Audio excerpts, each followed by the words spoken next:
हम लोग यहीं बैठ जाते हैं, काहे कि वो जगह ठकुरा इन लोगों की है ना। ठीक है, चलो बैठ जाओ।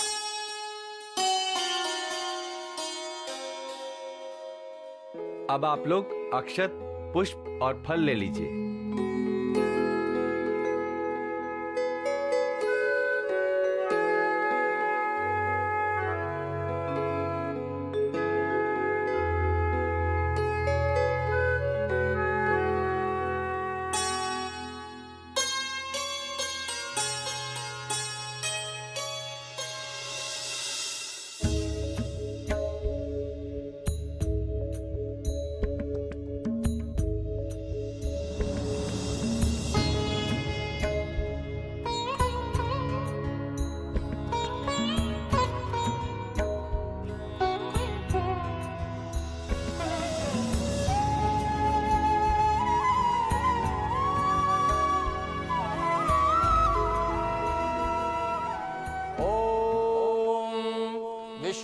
विष्णोः विष्णोः आद्य परमात्मने पुराण पुरुषों कलिप्रथम चरणे भरतवर्षे भरतलोके आर्यवर्तैक देशान्ते पुण्यक्षेत्रे अमुकाम क्षेत्रे मासानां मासे मासोत्तमे मासे तस्यायां थौ वासरान्वितायां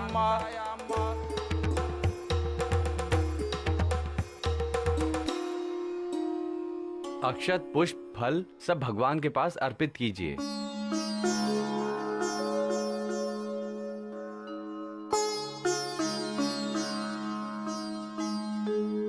जाते।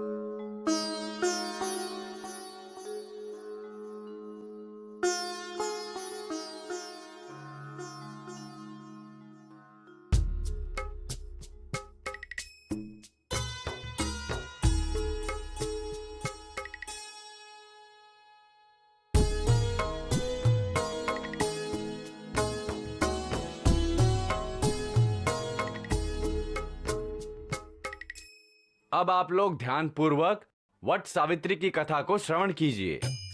सत्यवान जो है कौन? सत्यवान सत्यवान जो है उनके प्राण को हर करके यमराज ले गए, और जहां जहां यमराज चले सावित्री पीछे पीछे, और सावित्री पीछे पीछे जा रही हैं और यमराज परेशान कि हम जहां जा रहे हैं सावित्री वहां जा रही है। यमराज परेशान होकर बोलते हैं कि हमने तुम्हारे पति के प्राण क्या ले लिए, हम खुद परेशान हो गए।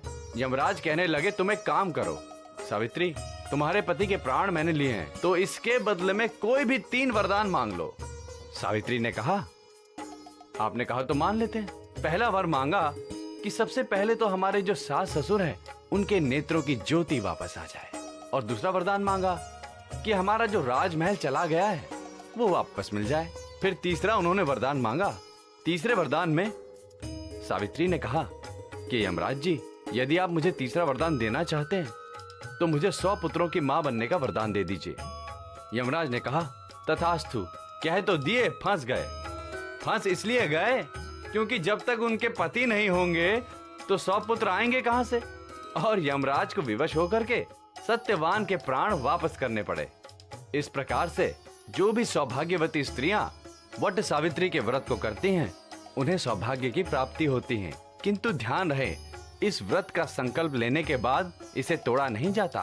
अन्न का एक दाना भी ले लेने पर घोर अनिष्ट होता है। हमारे पेट में तो अभी से चूहा दौड़ रहा है, आगे कैसे बर्दाश्त होगा। इसके साथ ही वट सावित्री व्रत कथा समाप्त होती है।